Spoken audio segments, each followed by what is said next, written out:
Hello there. Hello guys. Let me know if everything is doing great.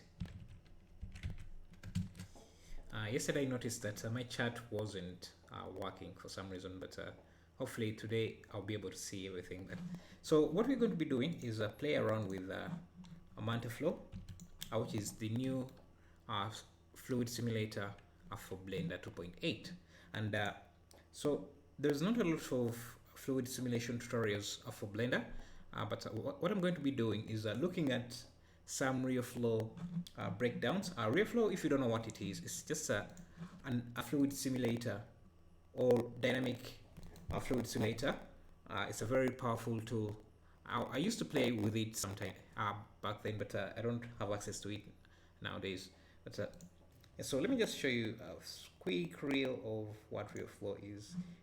It's very powerful. So since there are no tutorials for Blender, what I'm going to do is just look at breakdowns like this here from real flow and try to mimic their workflow in Blender to see the kind of results we can get. So, and I can see here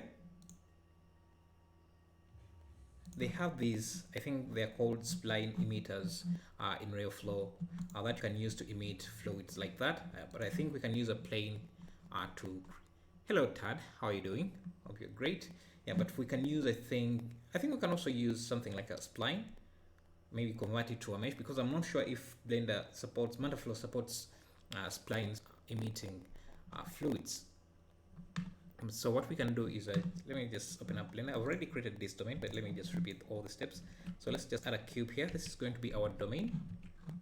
Just move this so that in case I want to scale it, just do that. Move. So this is going to be our domain to contain the fluid. So let's go to the fluid settings and turn on fluid and make sure the type is set to domain, and the domain type should, since we are trying to simulate fluids, let's change it to liquid. I'm also going to reduce my resolution to 32 so that I can preview it very fast, and I'm also going to reduce my cache, increase my cache to 100 like that, so we have enough frames, and also reduce my timeline to 100. Okay, so apply scale. So then let's preview this. Again, they have some kind of splines to emit the particles. So instead of using splines, I don't think we can use, so splines in Blender are called curves. That's the difference. But I don't think we can use curves as our emitters, but if that, yeah, we can't really use them. But what we can do is just use them to create a similar shape that they're using. So maybe something like that. Now this would be nice for creating the kind of waves that are being generated from here. So then we can convert this into a mesh. Make sure it has closed caps at the top and the bottom, because I think it may not work if you don't have closed caps like that. So this is going to be our emitter. So what we're going to do, we can just go to physics tab again and turn on fluid, and make sure this time this is set to flow and the flow type set to liquid, and we don't want geometry, but just to make sure that everything works fine, I'm just going to simulate with geometry first, just to make sure that everything works before we start tweaking things around. So if I select the domain and hit bake data, you can start seeing, see we are baking the data. And the nice thing with the new MantaFlow is that it simulates really fast and gives you these particles to preview everything, which we are not able to preview right now. So so that's why I'm trying to bake, see some results, and then experiment, change some parameters. So I'm playing back, I'm not seeing anything, so let's go and change a few parameters. So if we turn on initial velocity, let's see if that, maybe increase the volume of this object so that it has more surface, and also make sure to recalculate normals just in case. Now, Ricardo Bacon, how are you doing? Hey, great channel mate. How are you? Yeah. Now, I think did he stream today? Grand Habit. I don't think he did, but I saw. I think Daki 3D streaming today, which was nice. We're seeing a lot of Blender uh, channels are starting live streams, which is nice. It's a good break from gaming channels, I think. Yeah, so increasing the I've added an initial velocity here just to see how things go, and again we can try baking again and see if we get any results. So you need to free bake and then bake again.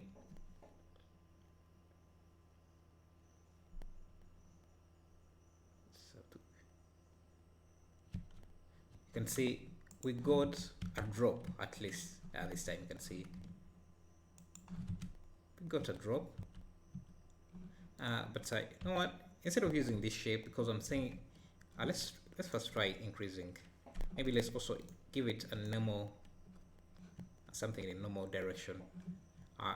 The source here just it's just a way to set how much pressure the water is being emitted with. So if you increase the sources here, it means that the water is going to be pushed out or emitted at a much greater pace. So let's try again. I'm thinking of reducing the resolution here, but I think that is good enough.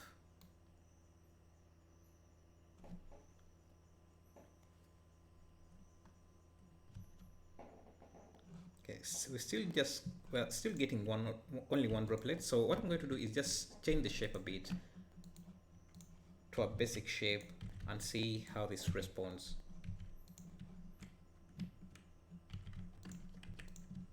So again, let's make this a fluid object with a type of flow, and then liquid, geometry, initial, let's free bake, then bake again.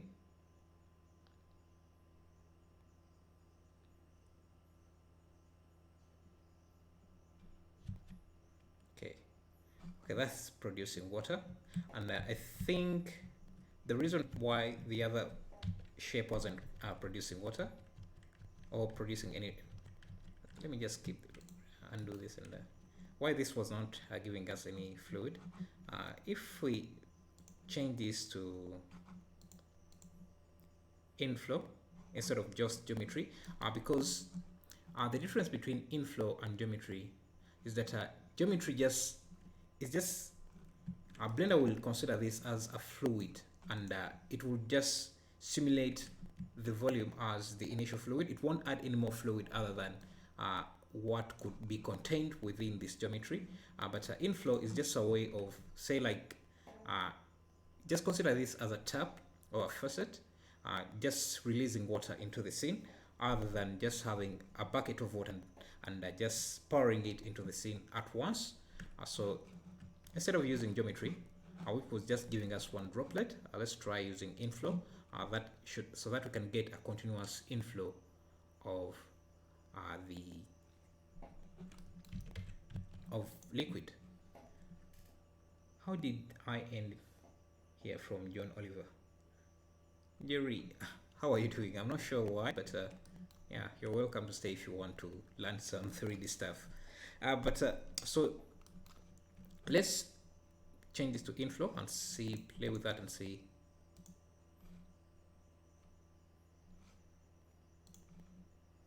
Again, in this stream, we're going to experiment a lot. There are a lot of basic tutorials just showing you how to simulate a cube of water collapsing into another cube of water.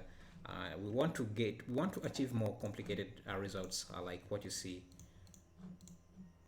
Like what you would see in a real flow example like this. So this is something we want to do here, something like this. So yeah, that's why we are working this way. Now you can see we are getting a flow but it's not in this shape, which is very, maybe let me try just deleting this side, just changing the shape a bit, just bridge edge loops, and then extrude this. And what I'm also going to do is turn on gravity for the scene, because you can see in this example we're trying to replicate, the fluid is not falling down. So what we can do is go under the domain, free data. You will notice that you can't change the gravity value here, which is the z-axis, and it will tell you, if you move your cursor over it, it will tell you that gravity is set. Remember, it was showing the message here, but if you want to change this value, you'd have to go to the scene settings and then turn off this gravity here, which is just the general gravity of your scene. And now you can go back to the fluid simulator. And now this is active. So if I change it to 0, then we shouldn't have any gravity in our scene. So if I bake now,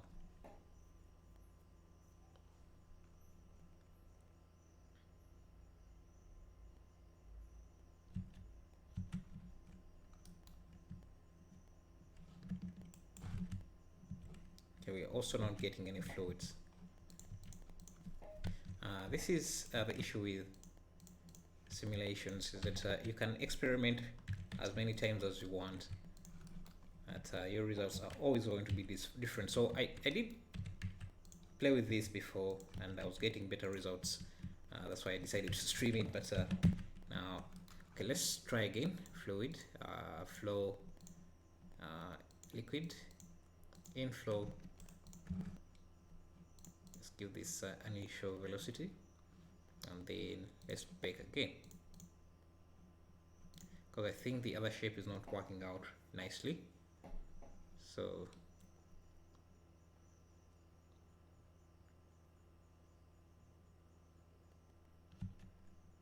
okay, we are getting some fluid at least, but because we turned off gravity, it's not falling, it's not doing anything.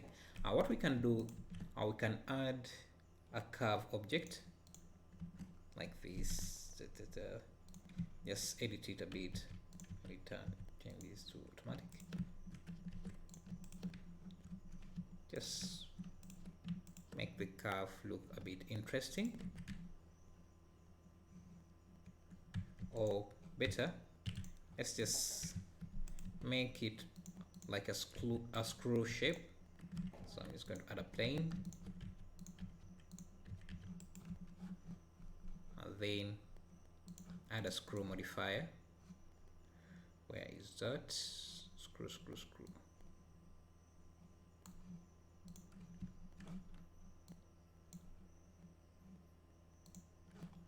And apply that, and then convert this into a curve object so that we can use that. And now what we can do is have this object follow the curve, so that the liquid is emitted around following this path. So we can go to the constraints, add a follow path constraint, select our path, turn on follow curve. Just need to move these.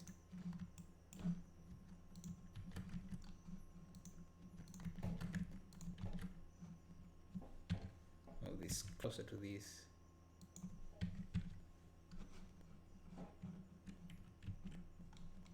Now, if you play with the animate, you get something like that.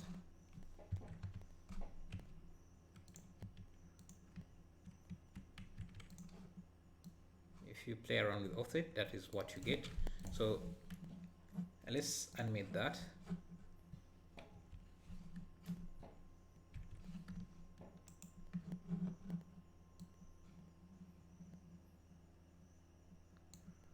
Something like that.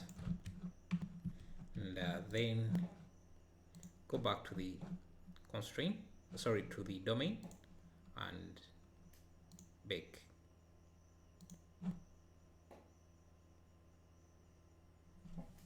bake.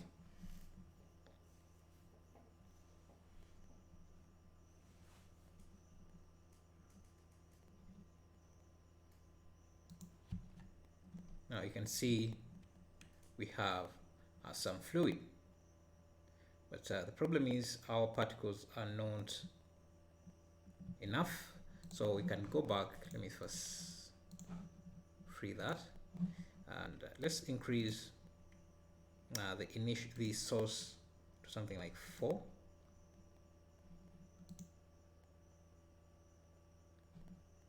See, and hopefully that should give us some more fluid.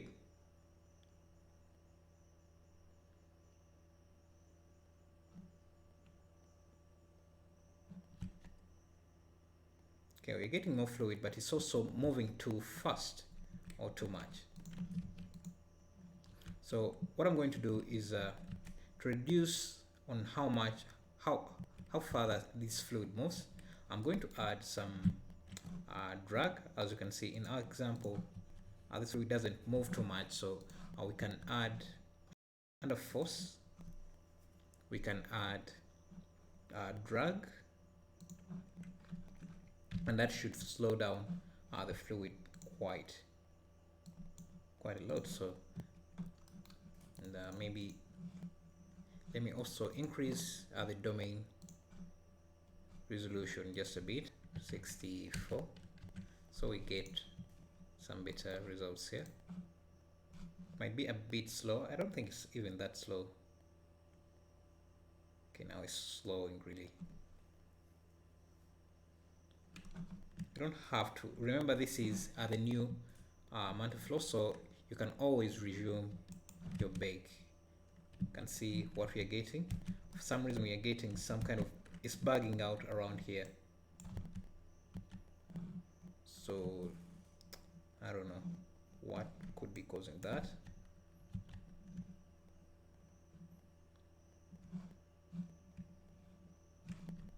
Let's see, what frame is this?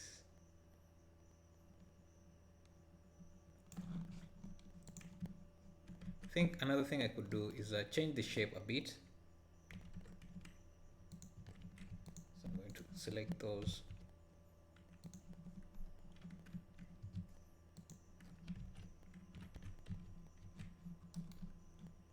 Because we want an interesting simulation, so not a boring one. So let's just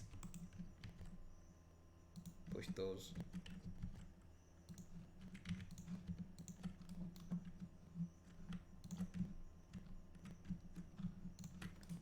Want an interesting shape for our fluid. Let's see. Controls fluid emission from the surface, from the mesh surface. Increase this value a bit and see what kind of results we get. Again, we're going to be doing a lot of experimenting here. So it's backing out for some reason, maybe because of this drag. So let's see, let's reduce the drag to maybe a little bit, just to have some change between the last simulation and this simulation, to see if that will get rid of the bug. Let me first free the data, because we have changed a few parameters here. And bake again. As this bakes, we can look at some other real flow examples here.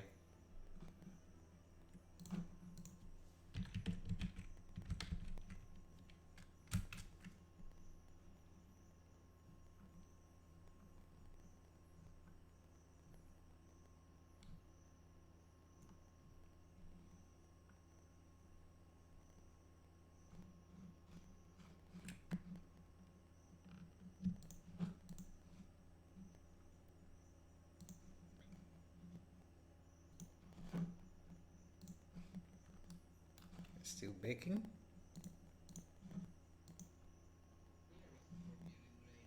This is just a tutorial. Just want breakdowns, short breakdowns, just to show you some control objects RealFlow uses that we can try mimicking in Blender.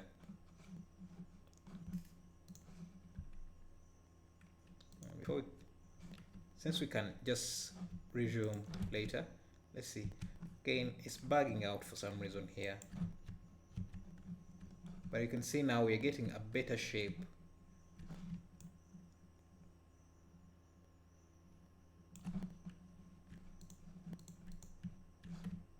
Let's see if we try just emitting from the surface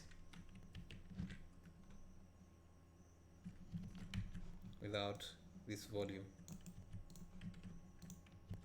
and we calculate normals, and then let's try baking again. Sorry, free, then bake.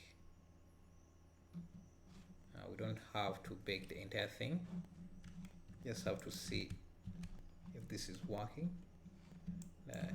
Okay, it doesn't work if there is no volume or thickness to the to this emitter, so we need to add some volume to it. Recalculate normals again.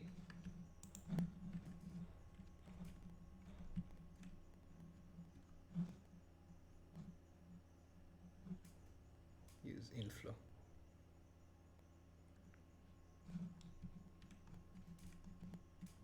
I don't know why it's bugging out. Let's add another force and see if that would at least change the simulation a bit, maybe to clear out that whatever is making it bug. I'm just going to add a turbulence force, maybe increase the size to something like 3, and then let's free this, bake again.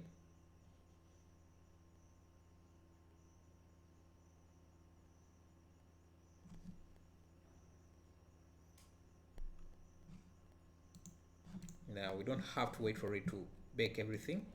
Again, we still have that issue here.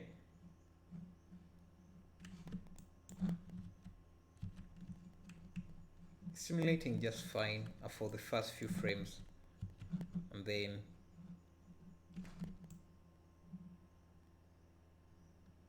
okay, what I'm saying is that it's bugging out when this starts rotating to like this. So what I'm going to do is go to the constraint settings and remove this follow curve, so that it doesn't create that rotation. So let me just now let's see if that will help.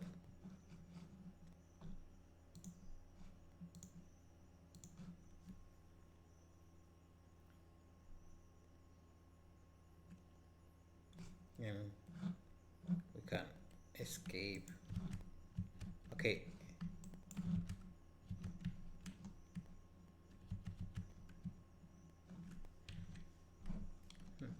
It seems that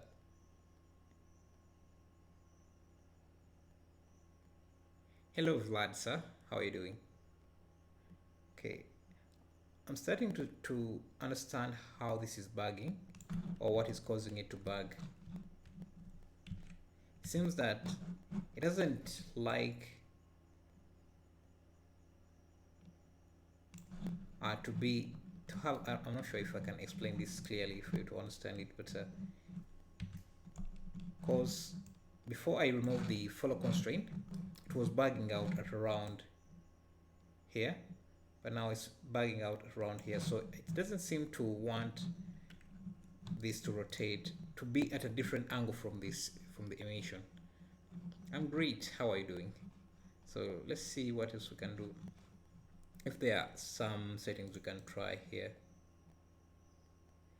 Treat this object as unclosed mesh. This would let's add that value and see. Again, I'm not sure of every setting here, but we can experiment and see how they look. Again, I think it's bugging out because I'm saying here is slowing too much, so still the same thing. Okay, this is not going as smooth as I expected. Maybe we can try doing something else instead of just doing this. So yeah, since this is still has a lot of bugs, and let's not do it. Let's not continue with that. Let's just do something different.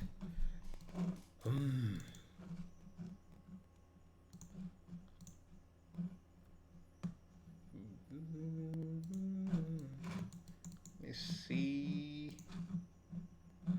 Let me just move this here.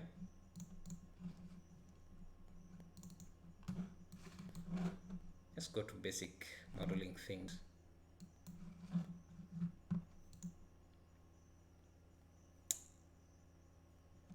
I actually have to restart the stream so that I start a completely different session from this.